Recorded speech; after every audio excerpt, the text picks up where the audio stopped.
Alright, so today I'm going over how to create this blood splatter effect procedurally. So obviously this is really simple. The best thing you can do is just to be a better artist. In my case, there's a lot you could do with this. You could adjust the amount of types of blood splatter, using an array of the images, the size, everything. But yeah, so this is how I did it. I drew up a project with kind of the basic elements I'd need to do this. The incoming ray, the distance ray, the outgoing ray. And then I started building it. So made a floor, made a wall for the splatter to take place on, and then got into it out of this. Once that's done, went in and realized I didn't have Eclipse, which was a whole thing. I've just got onto this Mac. I wish I had Eclipse, but instead I had to make it work with IntelliJ, but I did.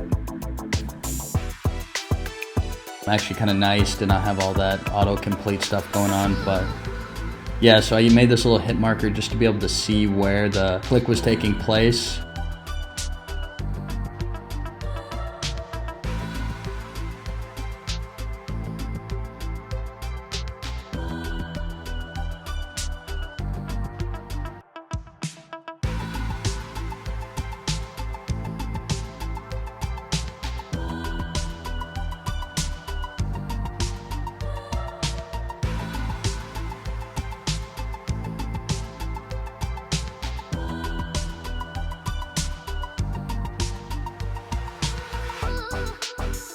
Going through and I figure out that you have to define a Z position, and once you do that, anywhere you click, the ball spawns.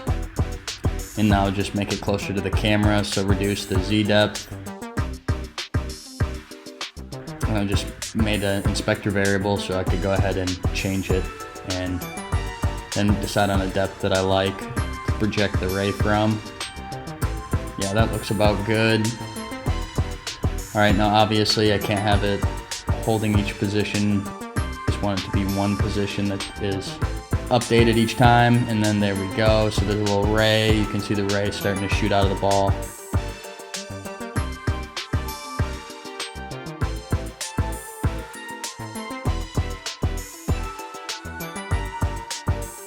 And now this just shows that the ray is making it all the way to the object. Little housekeeping, clean up the code a little bit.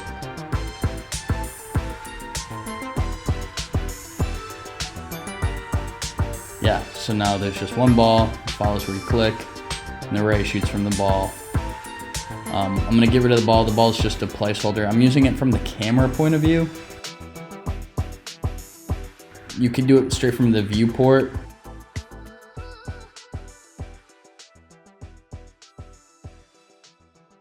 Here you can see that the raycast was automatically going to the object's transform that it was hitting, so the ray wasn't just wherever it hit, it was going to the center of the object, which we didn't want.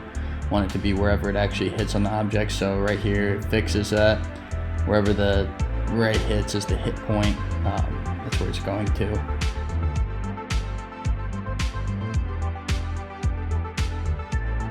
And now this is a raycast through to detect multiple objects, and I wanted to change the color based on where it was or what it had passed through, so I went ahead and did that.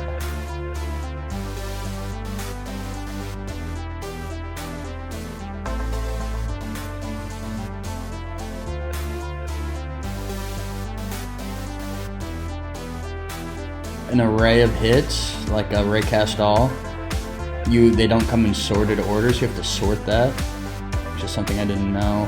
So it's really easy, just sort the array so you get the first object hit first and the second object hit second.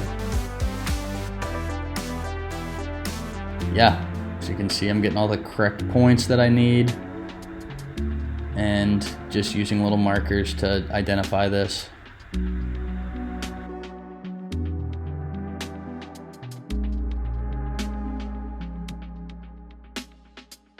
There's a lot of other ways to do this, as you'll find out. You can check the ray each frame to see what collider it's in, which is probably the better way to do this, which I learned after the fact.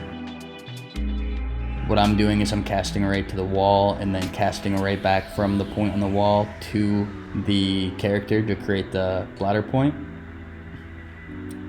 Just a way I came up with. So here you'll see how I change colors once it passes through.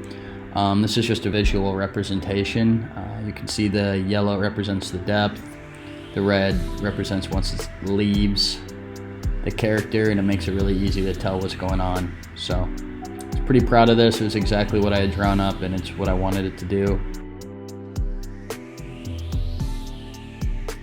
And so from here, just want to instantiate another ball, a bunch of balls, to keep instantiating on top of each other. But just visual representations just to see what's going on.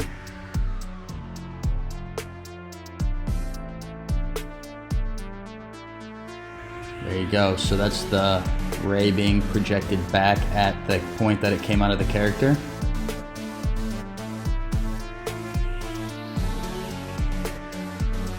I actually didn't end up using that point. Just used the point where it goes through the character and hits the wall.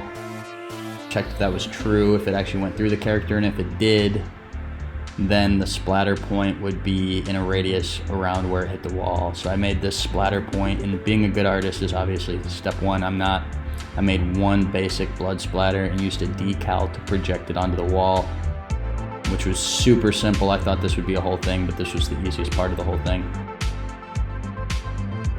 Made a decal, and you can make an array of these decals, which would probably be the best thing to do, and have it randomized. So, you know, based on the speed the bullet or the projectile entered the character, that would be, you know, depend on what size or amount of blood splatter there was.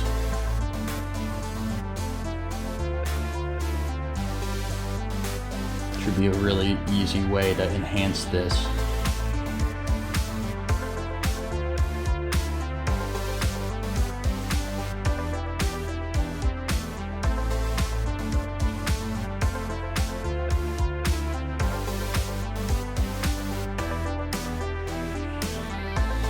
Yeah, it's really starting to come together. It was a little bit too much of a radius of the splatter, so I went ahead and dialed that back. You could make those variables in the inspector, of course, which would make it easy to edit. But yeah, so this is it on a flat surface.